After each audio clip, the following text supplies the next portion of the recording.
নমস্কার বন্ধুরা, নিরামিষ ঢ্যাঁড়সের এই রেসিপি এতটাই সহজ এবং সুস্বাদু, তাও আবার অল্প তেল মশলা দিয়ে এত পারফেক্টভাবে বানিয়ে নেওয়া যায়, না দেখলে কখনোই বিশ্বাস করতে পারবেন না। আর এই দিয়ে রুটি খাওয়াটাও জাস্ট জমে যাবে। তার জন্য আমি এখানে 250 গ্রাম ঢ্যাঁড়সকে এভাবে কেটে নিয়েছি, ঠিক এরকম সাইজ করে। 250 গ্রাম ঢ্যাঁড়সের মধ্যে বড় ছোট এবং মাঝারি সাইজের ঢ্যাঁড়স ছিল। ছোটগুলোকে একদম একটা পিস করেই কেটেছি। আর এই যে মিডিয়াম সাইজের ঢ্যাঁড়সগুলো দুটো টুকরো করে কেটেছি, আর বেশ বড় সাইজের ঢ্যাঁড়সগুলোকে 3 টুকরো করে কেটেছি। ঠিক এরকম ভাবেই আমি কাটিংটা করেছি। তবে কাটিংটা করার আগে ঢ্যাঁড়সগুলো বেশ ভালো করে ধুয়ে নিয়েছিলাম প্রথমে। এবার ঢ্যাঁড়সের জন্য কি মশলা লাগছে সেটা দেখে নেব। লাগছে 1 চামচ পোস্ত, আর 1 চামচ কালো সর্ষে, আর সেই সঙ্গে লাগছে 6 থেকে 7টি হাফ কাজুর টুকরো, আর 4টে কাঁচা লঙ্কা। এইগুলো আমি এখন মিহি পেস্ট করে বেটে নিয়ে ফিরছি। তবে মিশ্রণটা বানানোর আগে আমি ঢ্যাঁড়সগুলো ম্যারিনেট করে নেব। দিয়ে দেবো 1 চামচ লবণ ও 1 চামচ হলুদ, হাফ চামচ গোটা জিরে, হাফ চামচ গোটা মৌরি, আর দিয়ে দেবো 2 চামচ বেসন। বেসন দিয়ে ম্যারিনেটটা করলে ঢ্যাঁড়সগুলো ভাজার সময় কিন্তু কোনোভাবে কড়াই লেগে যাবে না এবং ভাজাটাও বেশ ভালো হবে, বেশি তেলও অ্যাবজর্ব করবে না। এবার ঢ্যাঁড়সগুলোকে এভাবে মেখে নিলাম। তবে বেশ কিছুক্ষণ পরে জলও ছাড়বে, কারণ কি লবণ যেহেতু দেওয়া আছে সেই জন্য। একটু দেখুন ভেজা ভেজা হয়ে গেছে, তাই এক্সট্রা করে জল দেওয়ার কোনো প্রয়োজন নেই। এবার আমি এই ঢ্যাঁড়সগুলো যে ম্যারিনেট করেছি এইগুলো 5 মিনিট রেস্টে দিয়ে ফ্রাই করে নেব। তার জন্য গ্যাসের চুলায় কড়াই গরম করে নিয়ে দিয়ে দিলাম বেশ কিছুটা পরিমাণে রিফাইন অয়েল। এবার এই তেলটা গরম করে নিয়ে ঢ্যাঁড়সগুলো ছেড়ে দিচ্ছি। এভাবে ঢ্যাঁড়সগুলোকে মিডিয়াম ফ্লেমে নাড়াচাড়া করে একদম লাইট ব্রাউন কালার করে ভেজে নেব। আর ভাজার সাথে সাথে দেখবেন একদম একটা ক্রিস্পি ভাব আসবে।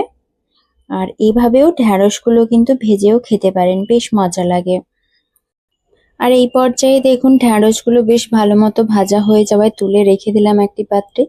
এবার বাকি যে ঢ্যাঁড়সগুলো ছিল সেগুলো দিয়ে এবার ভালো মতো করে একইভাবে লালচে কালার করে ভেজে নেব। তবে ঢ্যাঁড়সগুলো বেশ কিছুটা সময় নিয়ে মিডিয়াম ফ্লেমে খুব ভালোভাবেই ভেজে নিতে হবে।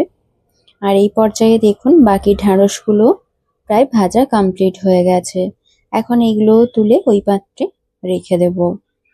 ঠিক এতটাই ক্রিস্পি ও বেশ মচমচে হয়েছে খেতে।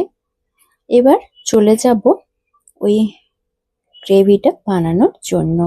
কড়াইতে দিয়ে দিলাম আরও 1 চামচ রিফাইন অয়েল, সঙ্গে দিচ্ছি কালো জিরে, হলুদ 1 চামচ ও লাল লঙ্কার গুঁড়ো 1 চামচ ও একটি টমেটো কুচি দিয়ে ভালো করে মশলাটা কষিয়ে নিচ্ছি। আর সেই সঙ্গে লবণ অ্যাড করে আবারও মশলাটা এভাবে কষিয়ে নেব যতক্ষণ না টমেটোটা গলে যাচ্ছে।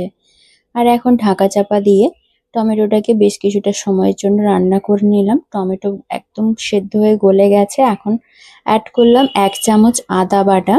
আদা বাটাটাকেও নাড়াচাড়া করে মিনিট 2 সময় নিয়ে ভেজে নেব যতক্ষণ না কাঁচা গন্ধটা চলে যাচ্ছে।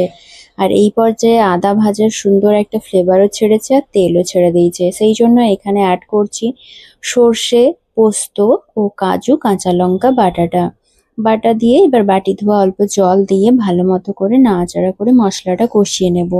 ততক্ষণ পর্যন্ত এইভাবে লো ফ্লেমে কষাতে থাকবো যতক্ষণ না মশলার থেকে তেল ছেড়ে আসছে।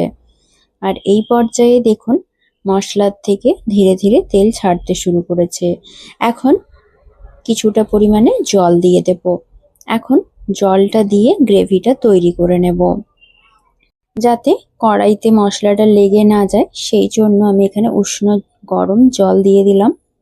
এবার ঝোলটা ভালো মতো করে ফুটে উঠলেই দিয়ে দেব ভেজে রাখা ঢ্যাঁড়সগুলো। ঢ্যাঁড়সটা দিয়ে নাড়াচাড়া করে নেব মিনিট 2 মতো। আরও মিনিট 2 সময় নিয়ে রান্নাটা করে নেব ঢাকা চাপা দিয়ে। তাহলে মশলার সাথে ঢ্যাঁড়সের ম্যারিনেশনটা খুব ভালো হবে। আর সবশেষে দিয়ে দেব গরম মশলা, সানরাইজের শাহী গরম মশলা আর অল্প পরিমাণে ঘি দিয়ে নাড়াচাড়া করে মিনিট খানেক পরে গ্যাসের ফ্লেমটা অফ করে দিয়ে একটি প্লেটে সার্ভ করে দিলেই তৈরি হয়ে যাবে নিরামিষ ঢ্যাঁড়সের ইউনিক রেসিপি। আর নিরামিষ ঢ্যাঁড়সের এই রেসিপি থাকলে পেঁয়াজ রসুনের তৈরি ঢ্যাঁড়সের রেসিপি খেতে একেবারেই কেউ পছন্দ করবে না। অবশ্যই এই রেসিপিটি সবাই আঙুল চেটে খাবে, এতটাই সুন্দর একটি রেসিপি। নিরামিষ ঢ্যাঁড়সের এই রেসিপি ভালো লাগলে অবশ্যই লাইক কমেন্ট করতে একেবারেই ভুলবেন না। আজ এই পর্যন্ত, ফিরছি নতুন রেসিপি।